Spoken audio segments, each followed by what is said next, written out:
Assalamualaikum. Oke, langsung aja ya.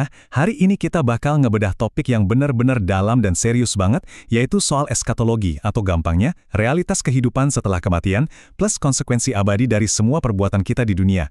Kalau kamu selama ini penasaran soal realitas sejati di balik dunia fisik yang lagi kita jalanin sekarang ini, nah, pembahasan kita kali ini bakal ngebuka mata kamu banget.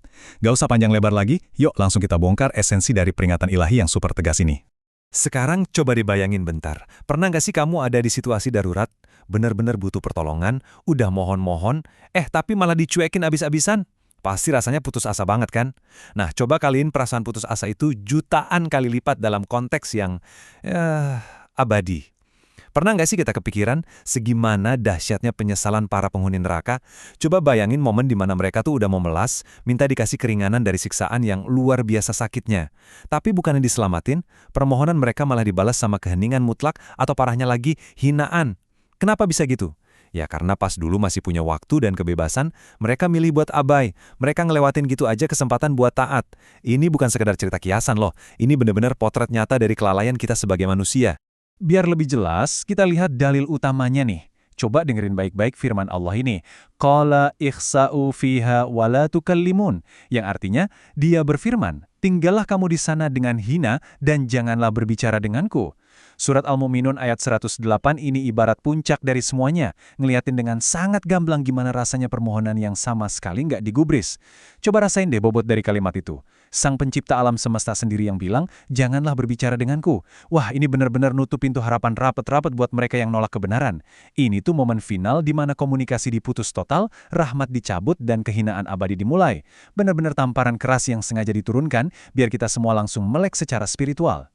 Nah, yang paling menarik dari bagian ini tuh, gimana ayat tadi membentuk sebuah dikotomi yang tajam banget, super jelas, dan gak bisa ditawar-tawar lagi. Di satu sisi, ada rahmat Allah. Rahmat ini luar biasa luas, dan emang disediain khusus buat hamba-hambanya yang beriman dan mau tobat. Ibaratnya, ini tuh pintu yang selalu kebuka lebar selama kita masih bisa nafas.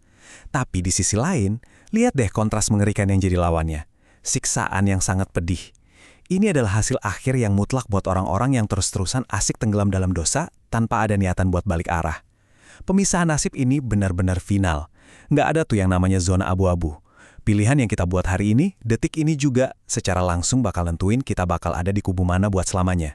Terus pertanyaannya, kenapa sih kita sebagai manusia sering banget kepleset dan tanpa sadar milih beban yang berat tadi? Akar masalahnya itu ada di ilusi waktu. Kita tuh punya kecenderungan psikologis buat gampang banget ngerasa nyaman di kehidupan yang bisa kita sentuh dan rasain sekarang ini. Kita lagi hidup di dunia sementara, tempat fana yang lewatnya cepet banget, tapi godaannya, wah memabukkan banget. Padahal, di ujung jalan sana ada realitas yang sesungguhnya, yaitu akhirat kekal, sebuah tempat balasan yang nggak ada habisnya. Kita sering banget ketipu sama kesenangan instan dan lupa sama konsekuensi jangka panjang yang sifatnya selamanya. Jujur aja, ngerasa aman banget di dunia yang fana ini sebenarnya adalah jebakan mematikan yang nutup mata kita dari garis akhir yang sebenarnya.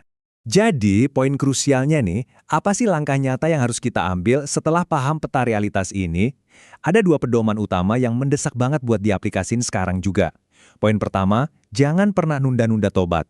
Nunda itu ibarat pencuri waktu yang paling bahaya. Kita sering nunda karena ngerasa masih punya hari esok. Padahal waktu itu satu-satunya hal yang nggak bisa kita pastikan. Terus poin kedua, jangan pernah ngerasa aman dari dosa. Ini jebakan spiritual yang halus banget loh. Ngerasa dosa kecil itu bukan masalah, atau ngerasa diri kita ini udah cukup baik, itu adalah bibit-bibit kesombongan yang bisa bikin kita terjerumus. Kita nggak boleh ngerasa kebal. Prinsip ini nuntut kita buat bertindak sekarang juga sebelum pintu rahmat itu benar-benar ditutup rapat.